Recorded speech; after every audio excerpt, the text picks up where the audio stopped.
Waalaikumsalam warahmatullahi wabarakatuh. الفاتحة لصحاتنا وعافيتنا وسلاماتنا وسعاداتنا وقضاء حوائجنا ويؤلي درجاتنا ويسر أمورنا أمور الدنيا والآخرة وتقبل دعاءنا وتوبتنا بجاه سيد الوجود محمد صلى الله عليه وآله وسلم وبجاه علماء الله العاملين أولياء الله الصالحين خصوصا مؤلف هذا الكتاب صحيح البخاري الإمام أبي عبد الله محمد بن إسماعيل البخاري قدس الله سرهم ونور ضريحهم ويعلي درجتهم في الجنة وأعد علينا من بركتهم لهم الفاتحة. أعوذ بالله من الشيطان الرجيم. بسم الله الرحمن الرحيم. الحمد لله رب العالمين الرحمن الرحيم مالك يوم الدين. إياك نعبد وإياك نستعين اهدنا الصراط المستقيم صراط الذين أنعمت عليهم غير المغضوب عليهم ولا الضالين آمين. Saudara-saudara sekalian, para pencinta ilmu, para jamaah hafizahumullah jami'an, mudah-mudahan kita semua selalu mendapat perlindungan dan pertolongan Allah Subhanahu wa taala. Amin. Ya Allah, ya Rabbal alamin. Kita akan lanjutkan ngaji kita masih seputar tentang keutamaan haji. Babu fadlil hajjil mabrur. Bab ini menerangkan tentang keutamaan haji mabrur. Di beda haji mardud, beda haji mabrur. Haji mardud haji yang tidak bagus, haji mabrur haji bagus. Ini secara sederhana. Pertanyaannya adalah apa yang dinamakan haji mabrur? Mabrur itu berasal dari kata abarro. Abarro ini adalah bermakna yaitu menepati janji. Menepati janji. Makanya haji mabrur haji yang menepati janji-janjinya. Janji apa? Janji yang sudah dilakukan selama melaksanakan manasik atau ritual haji dan umrah. Nah, ini ada semuanya, ada makna-maknanya, ada perjanjian-perjanjian. Nah, karena itulah batasan haji mabrur itu bukan hanya selama di Makkah, tetapi batasannya sampai akhir hayat. Nah, karena bagaimana seseorang mampu menerjemahkan nilai-nilai yang ada di dalam ritual-ritual umrah dan haji ke dalam kehidupannya. Ini kan saya kerja mabrur. Kalau makbul itu berbeda. Makbul itu diterima. Ya pokok manasiknya, rukun dan syarat haji dan umrahnya betul diterima. Gampang, makbul diterima gampang, mudah. Tetapi yang mabrur ini yang sulit. Kenapa? Karena butuh perjuangan dan energi untuk menerjemahkan nilai-nilai itu. Apa keutamaannya? Haddatsana Abdul Aziz bin Abdullah, haddatsana Ibrahim bin Sa'd an Az-Zuhri an Sa'id bin al-Musayyib,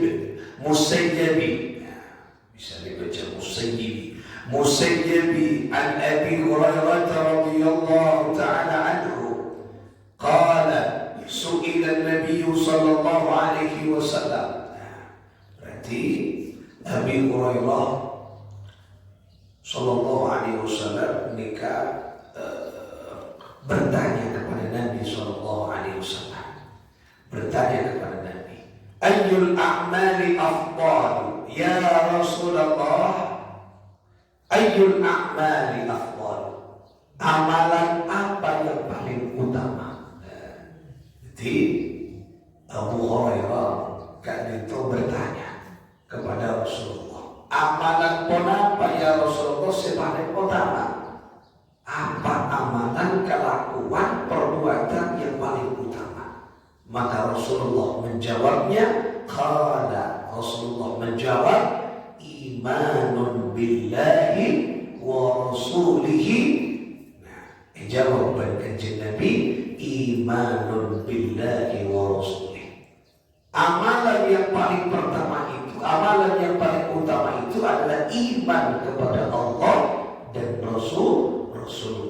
Rasulnya Allah. Jadi pertanyaan yang pertama kita terjawab, apa yang paling utama? Amalan di hadapan Allah. Jadi yang paling utama adalah iman billah. Imanun billah, iman kepada Allah. Iman ini kan menempati jantung utama di dalam keyakinan kita. Makanya orang ini kan mau tak iman tak bisa melaksanakan perintah Allah kalau di dalam hatinya tidak ada keimanan. Karena keimanan adalah keyakinan yang kokoh di dalam hatinya.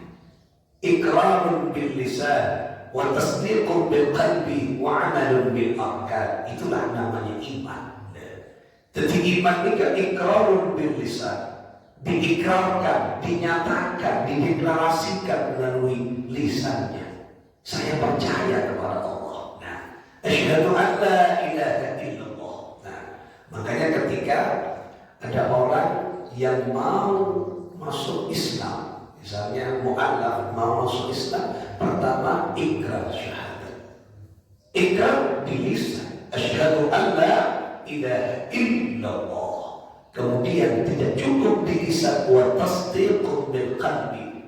Kemudian dikokohkan, ditasdiq, dikokohkan, diperkuat bil qalbi, di dalam hatinya. Nah, kenapa? Kadang hanya sebatas lipstik di luar, lipstik bibir, hanya lipstik belaka, perak acenci, perak ikrar lesana, mulutnya berbicara, tapi di dalam hatinya kosong. Iman bukan hanya sekedar di mulut, tapi tasdiq, kokoh, diikat di dalam hatinya. Kalau sudah kita berikrar dalam lisan kita, tidak ada Tuhan selain Allah dan Nabi Muhammad adalah utusan Allah, maka ikrar itu tulisan bagi dalam hatinya. Ini penting. Tidak hanya cukup buat tasdiq, tapi wa amalun bil arkan. Dibuktikan kalau kita sudah percaya tidak ada Tuhan selain Allah dan Rasul sallallahu alaihi wasallam adalah utusan Allah, wa amalun bil arkan, buktikan dalam bentuk perbuatan. Torok perintah Allah dan Rasulnya. Iman billah. Allah perintah kepada panjenengan as-salat. Rasulullah menunjukkan dan mengajarkan, bukan hanya memerintah, mencontohkan sallu kama ra'aitumuni usalli. As-salata engkau sebagaimana engkau melihat aku salat. Ada yang ini mana iman. Rasulullah akui takbiratul ihram, kita takbiratul ihram. Rasulullah akui sujud, kita sujud. Rasulullah pakai ruku, kita ruku. Nah, ini yang diajarkan oleh Rasulullah SAW. Ketika baru iman. Nah, makanya komponen ketiga dari iman itu tidak bisa dilepaskan dengan ikrar, tasdiq, aman. Oleh karena itu, ini penting untuk kita pahami dan terjemahkan di dalam kehidupan kita. Kenapa sepakat dengan Rasulullah? Rasulullah mengajak kita untuk berpuasa, mencontohkan berpuasa, ya berpuasa. Rasulullah mengajak kita untuk berderma, bersedekah, ya berderma, bersedekah. Kok tuh? Ketika berarti saya etorok, saya lampani Gusti Kanjeng Nabi Muhammad sallallahu alaihi wasallam. Seiman ke Gusti Allah, yaitu paling pokoknya adalah menjadi 3 kehendak, yaitu ikrar, tasdiq, aman.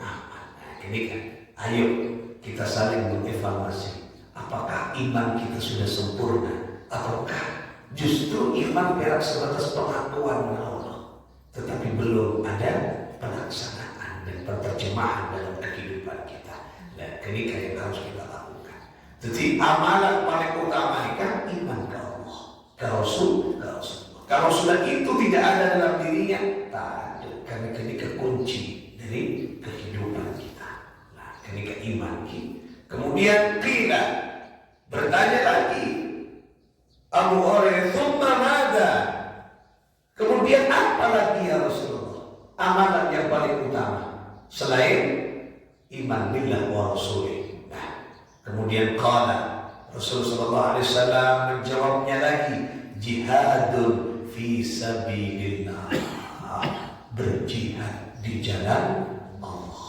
Nah, pertanyaannya, apa yang dinamakan jihad? Nah, kadang semakin kan belakangan ini banyak orang mengartikan jihad hanya setengah atau searah, tidak melihat beberapa pemahaman-pemahaman yang lebih detail. Kadang jihad hanya diartikan perang, jihad hanya diartikan yaitu namanya peperangan, kekerasan dan sebagainya. Kalau kita lihat di kitab Fathul Mu'in disebutkan ada kriteria jihad. Yang pertama, jihad adalah iqamatu syari'atillah. Itu jihad. Jihad itu adalah iqamatu syari'atillah, menegakkan syariat Allah. Jihad. Orang yang salat, jihad. Itu jihad yang pertama. Orang nyari ilmu, itu jihad. Ya. Makanya ketika orang mencari ilmu kemudian dia mati, syahid, ya, dia syahid di jalan Allah. Ketika ada orang nyari ilmu, misalnya berepon pas pada orang repon berapaan nyari ilmu, syahid dia. Nah, syahid di dunia wal akhirah, dia syahid. Nah, kenapa? Karena jihad fisabilillah. Dibaca dengan makai dari contohnya salat berjamaah, ngaji, jihad fisabilillah, iqamatu syariatillah, menegakkan syariat Allah. Rasulullah mencontohkan kita salat berjamaah, kita salat iqamatu syariatillah.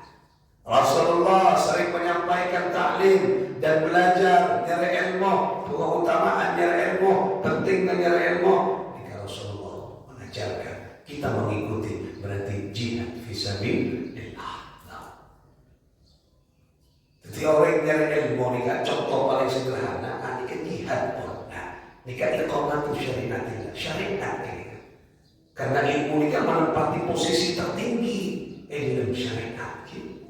Ketika Nabi ini kan katanya ini kan bu'ithu mu'alliman. Aku diutus ke dunia ini mu'alliman, sebagai penyebar ilmu. Jadi kan, karena ilmu ini kan menempati posisi tinggi.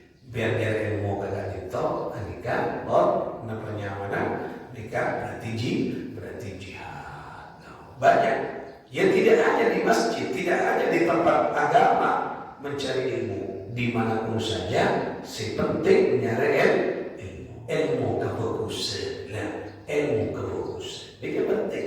Nah, orang yang ilmu dimanapun saja itu jihad fisabilillah. Makanya tahu jauh orang jihad cukup syariat dihidupkan. Kemudian yang kedua, wa itsbatu wujudillah.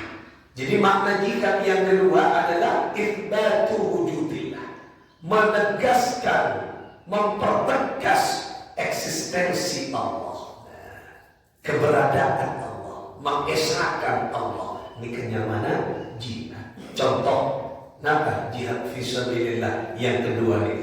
Nah, yang kedua adalah menegaskan eksistensi Allah. Contohnya Adam. Orang Adam, itsbatu wujudillah. Mak bisa coba. Allahu Akbar, Allahu Akbar, Allah Maha Besar. Itsbatu wujudillah. Nah, jihad ini. Karena kunjurna orang Adam di kampung raja. Kunjurna orang Adam di raja. Karena dia memanggil orang untuk salat. Nah, ini itsbatu wujudillah. Saya baca apa? La ilaha illallah. Nikah deklarasi eksistensi Allah. Nah, kita mendeklarasikan, kita menegaskan keberadaan Allah dengan zikir. Baca surat Al-Ikhlas. Oh, ini kan zikir, ini kan itsbatu wujudillah. Jadi yang kita amalkan, amalan-amalan Islam Ahlus Sunnah wal Jamaah An-Nahdiyah yang kita amalkan setiap hari. Adan, mari sebelum adan, mari adan, nikah, zikir, nikah, itsbatu wujudillah. Nah, zikir, nikah, itsbatu wujudillah. La ilaha illa anta, ya hayyu ya qayyum. La ilaha illa anta, tidak ada Tuhan selain Engkau ya Allah. Nikah itsbatu wujudillah. Jadi yang kita amalkan nikah jihad fisabilillah. Nikah makna jihad yang kedua, itsbatu wujudillah.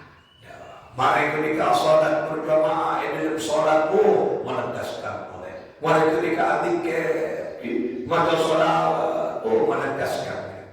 Kemudian Allah sholat ke kanjeng Nabi, luar biasa. Kemudian boleh baca istighfar, astagfirullahal azim. Kita butuh Allah. Ini jihad fisabilillah. Seorang itu seartinya ya Allah. Ini kabarnya. Jihad fisabilillah. Jadi amalan-amalan kita sebenarnya ini jihad fisabilillah. Nah, kemudian makna yang ketiga. Nah, ini penting ya untuk disampaikan karena makin ini banyak jika hanya dipotong maknanya. Makna yang ketiga, al-qital fi sabilillah. Al-qital makna dasarnya ini kan membunuh. Berarti apa? Berperang. Al-qital fi sabilillah, berperang di jalan Allah. Mau berperang. Makin kata berperang. Saya maksud berperang bukan memulai, tetapi kita mempertahankan atau membela. Ini yang dimaksud. Kalau di dalam sejarah pun Rasulullah tidak pernah memulai peperangan, tetapi Rasulullah membela agama. Kalau ada musuh yang menyerang, ya, menginginkan pertarungan peperangan, oleh Rasulullah tidak ditolak. Apa? Dibela agama. Kalau memang dia memusuhi agama, dibela bergusti kanjeng Nabi. Kalau harus di dalam peperangan, Rasulullah terdepan untuk mengawal peperangan. Jadi seekor al-qital fisabilillah itu ketika ada peperangan, berbebas bom bunuh diri, mengizinkan kenapa membunuh dia, nyata-nyata kan. Coba orang nyaman di tempat, walaupun orang bukan Islam dan Muslim tidak boleh diganggu ketika dia tidak mengganggu, tak boleh. Ketika orang misalnya membunuh diri, berapa nyawa yang dia harus hilangkan? Ya Allah, Rasulullah tidak pernah ngajari ketika tidak ada. Rasulullah itu peperangan, dia membela agama. Jadi kanjeng Nabi Muhammad sallallahu alaihi wasallam. Jadi coba. Dan yang penting, yang menarik, yang menarik. Di dalam peperangan ternyata ada data sejarah, ada yang menerangkan Rasul sallallahu alaihi wasallam tidak pernah melukai lawannya dengan senjatanya. Coba, ya Allah. Bahkan tidak pernah Rasulullah membunuh lawannya di dalam peperangan dengan tangannya. Berarti apa? Menghindar kanjeng Nabi, hanya membela dirinya. Nih coba. Padahal para anak perang. Allah. Berarti apa? Islam ngajari dari keberusan. Tapi kalau ada orang senanya menilainya Ka'bah dan tampilannya agama, jangan lari kita. Di kanjeng Nabi ini kan mau disakit dirinya, itu kentor, apa ada kentor? Maafaki kanjeng Nabi. Salah cakap maafaki. Tapi kalau agama yang diserang, agama Rasulullah terdepan, pegang-pegang. Tapi dalam sejarah itu tadi tak pernah pedangnya Rasulullah menggores lawan. Berarti apa? Mempertahankan manon. Ibarat namanya asilah.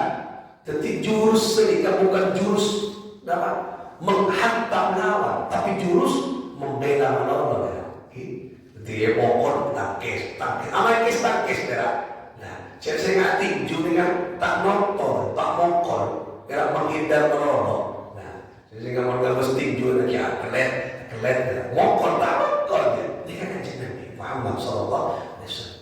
Kalau baca sejarah, ternyata indah ada di dalam diri Rasulullah. Coba perangan.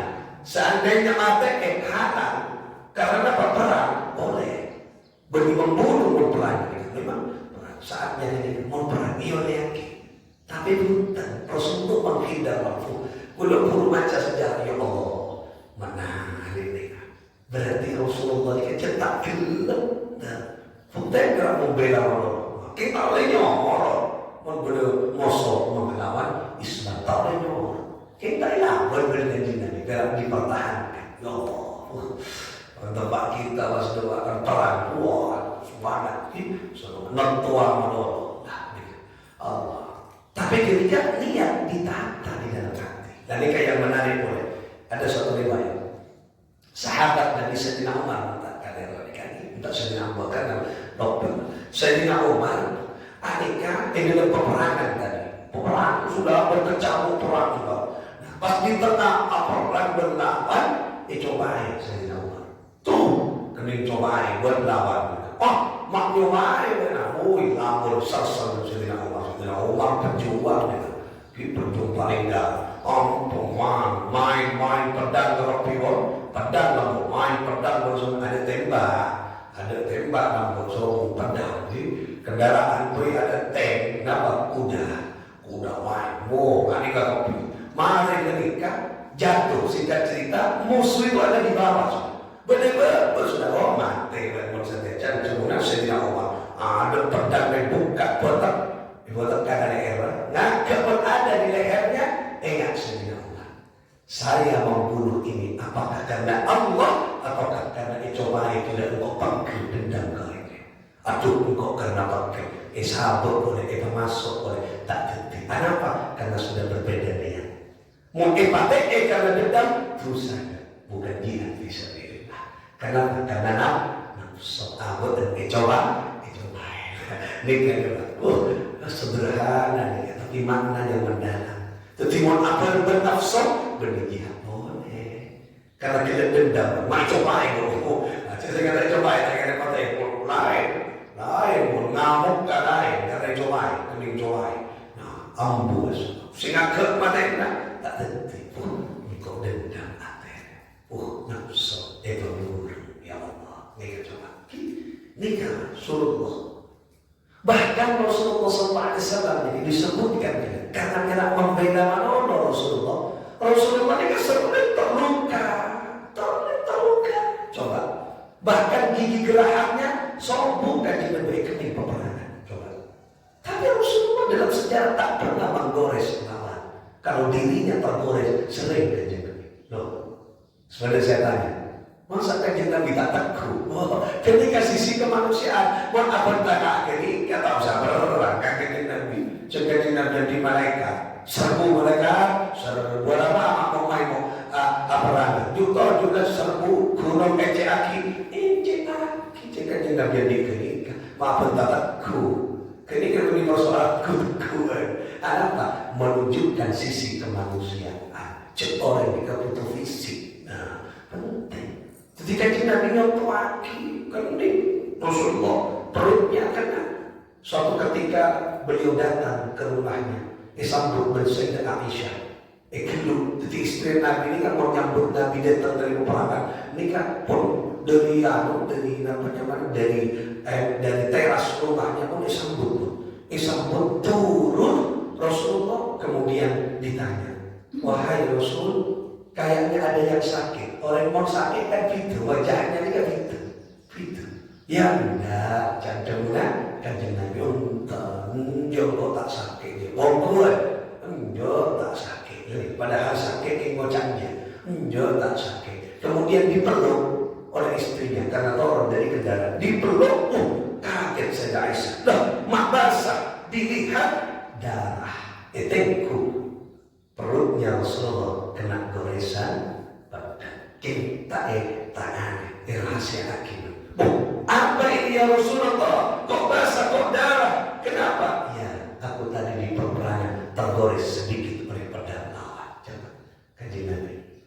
tak minyak Rasulullah. Jadi persoalan minyak.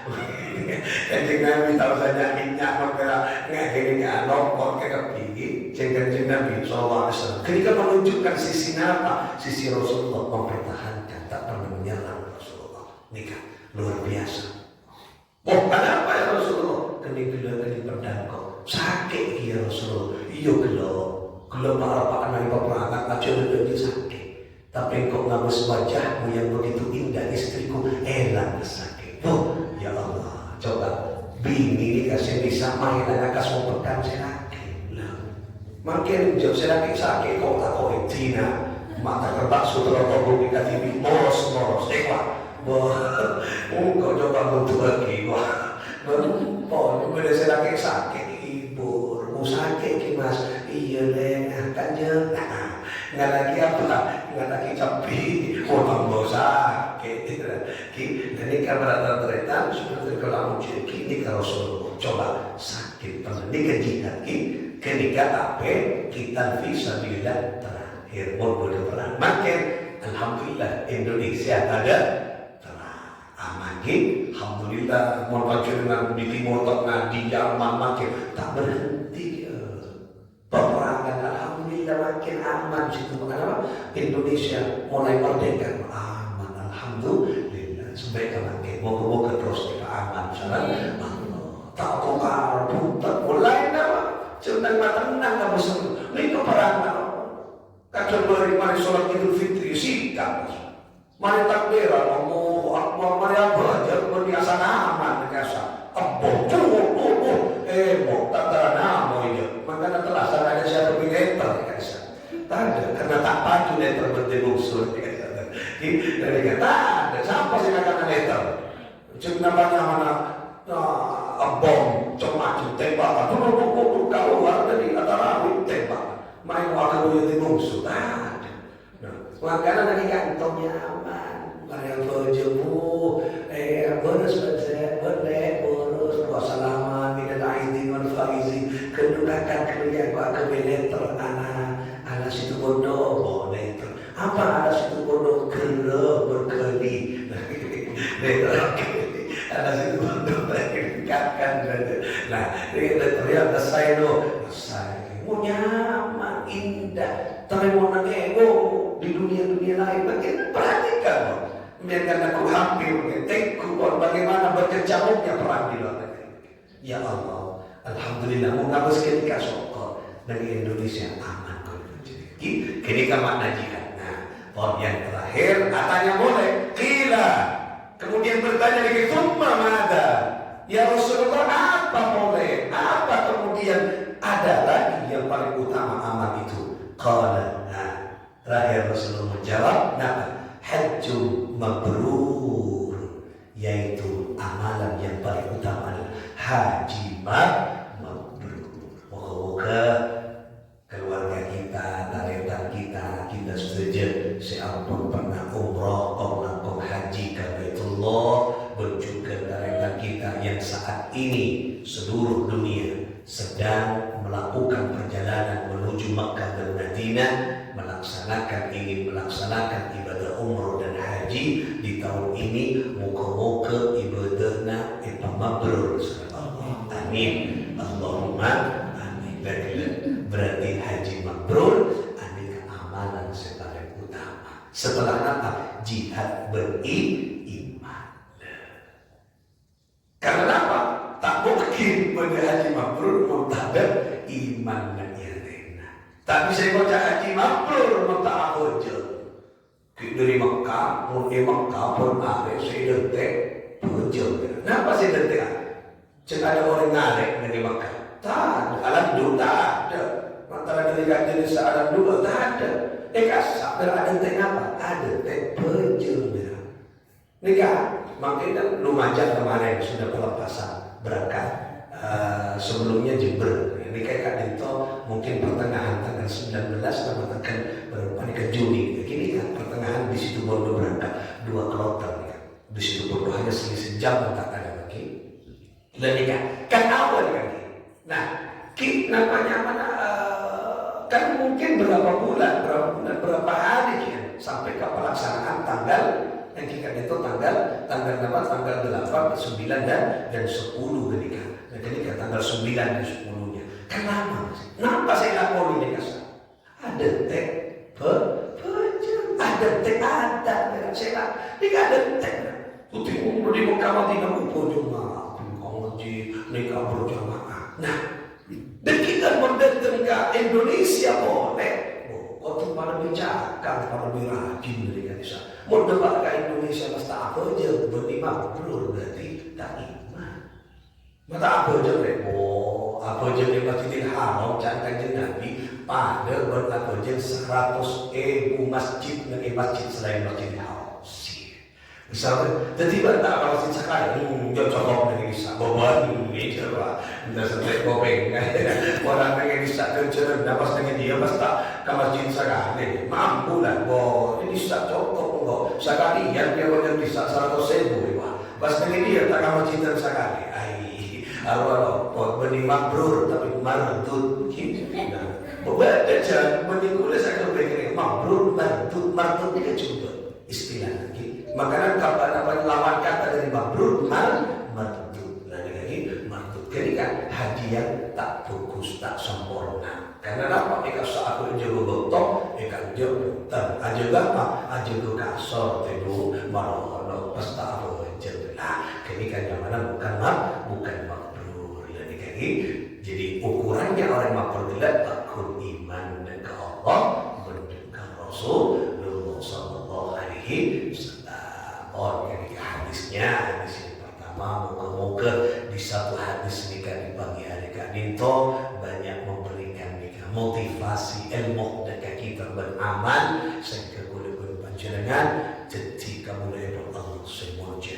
Faddala bani Adama bil ilmi wal amal. Jadi Allah beri keutamaan dekat Nabi Adam berkaturunan Nabi Adam dua kenapa? Ilmu beramal.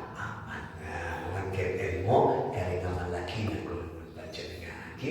Moga-moga kita seterusnya keluarga salah foto pada tahajud Makkah dan Madinah, umrah berhaji dekat Baitullah, salaman entar morena. Tarekat kita yang saat ini sedang menjalankan atau nampak niat dan perjalanan ke tanah suci, moga-moga selamat soal Allah, semua halangan tanpa moga-moga kesetujuan oleh ridha Allah Subhanahu wa taala. Amin ya Allah ya Rabbal alamin bi syafaati Rasulillah bi karamati awliyaillah salihin bi barakatil Fatihah.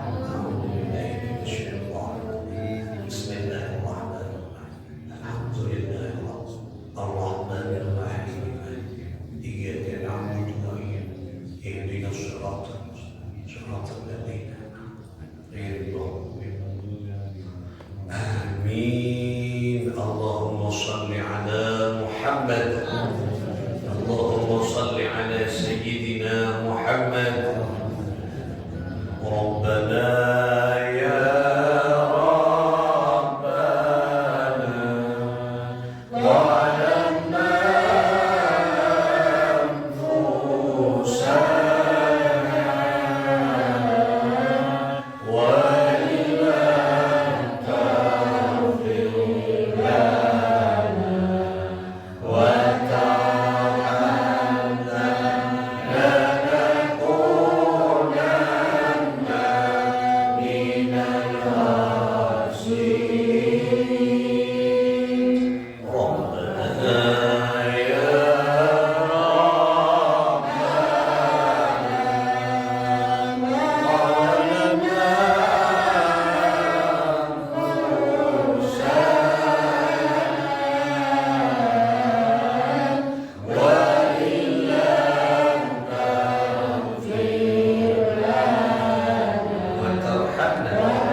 Tuh. Waalaikumsalam warahmatullahi wabarakatuh.